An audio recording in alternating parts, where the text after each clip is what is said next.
Hello guys, so ngayon mag-unboxing tayo ng Tank B electric bass multi-FX pedal.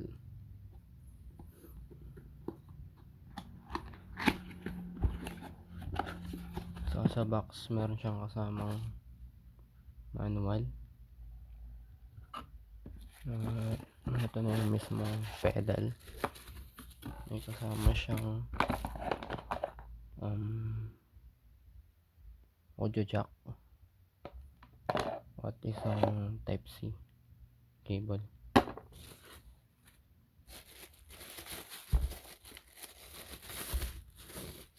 Ito yung mismong FX guys. Meron siyang master, IR cab, FX, volume, bass, middle, treble, gain ng preamp at yung type ng preamp. Meron siyang compressor, sustain, and attack, and meron din siyang noise gate. So meron siyang apat na bank guys. So on natin. Sa likod meron siyang USB charging port, meron siyang switch, PL out, earphones, mobile input, PL in. So guys, on natin.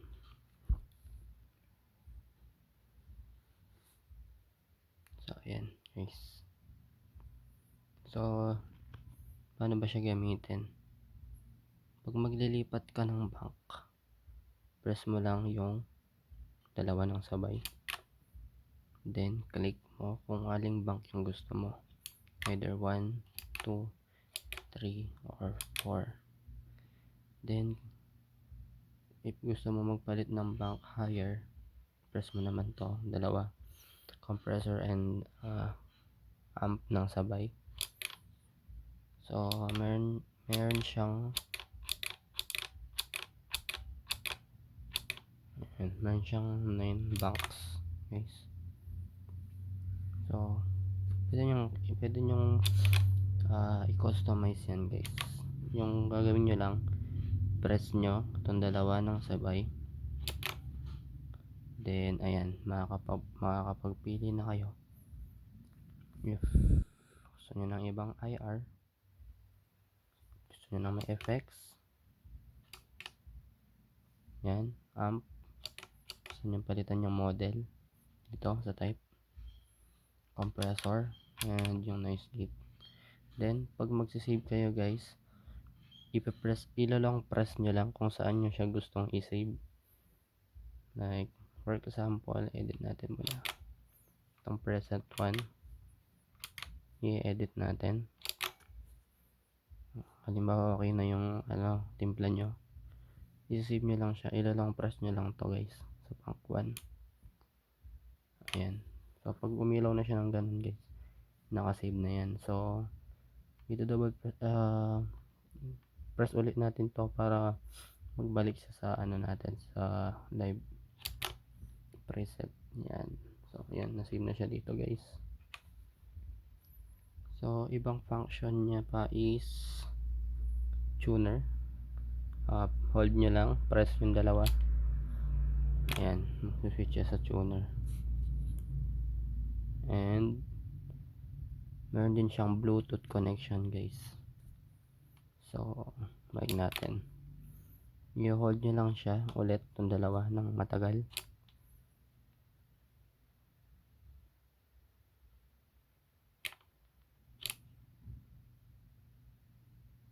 Ayan guys, pag nakita nyo umilaw yan, ibig sabihin pwede nyo nang i-connect sa Bluetooth.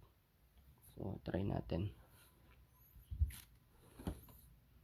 Kailangan nyo lang mag-download kayo ng app na to, MEFCS. Mada-download nyo yun sa sa MB website guys. So dito scan nyo lang, open nyo yung Bluetooth nyo guys.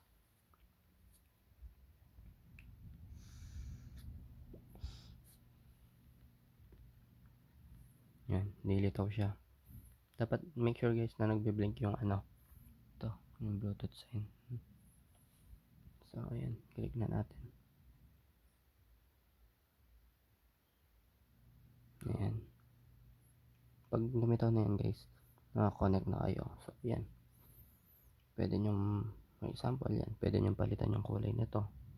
Customizable yan guys. Gusto nyo gawing kulay green, blue, pink, yan. Tapos pag gusto nyo i-save nyo lang guys. Same sa mga cab, pwede ka magpili. Ayan o, meron siya hanggang 8 selection. Ganon din sa sa spaces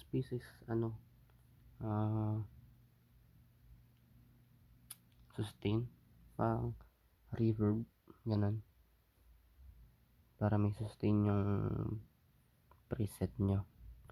Sa mod, ang alam kong mod nito is delay and chorus. So ayan, meron siyang, kung makikita nyo may switch siya, ayan o, tatlo. Ito yung value niya, intensity ng effects. Sa amp meron siyang 9 types. Ayan, dito may edit nyo din dito. Volume, bass, treble, mid, and gain. Compressor, sustain, and attack. Sensitivity yan guys. Then noise gate, level lang siya. Then pag na-edit nyo na, press save lang guys. And kung gusto nyo naman pumunta sa ibang preset, ayan, makakapag-select ka. Yung bank 1, 4 na stamp, 2, 3, 4, 5, 6 hanggang 9 yan guys. Yan. So marami kayong pwedeng tawag dito, gawing preset. So ayan na muna guys, yung basic na tank B. So next video, try natin i-sound demo sa bass natin. And guys, kung may gusto ko yung content na gawin ko, comment lang kayo. Siyempre like nyo din, subscribe na din kayo para sa mga susunod na content ko, updated kayo guys. Yun lang, thank you.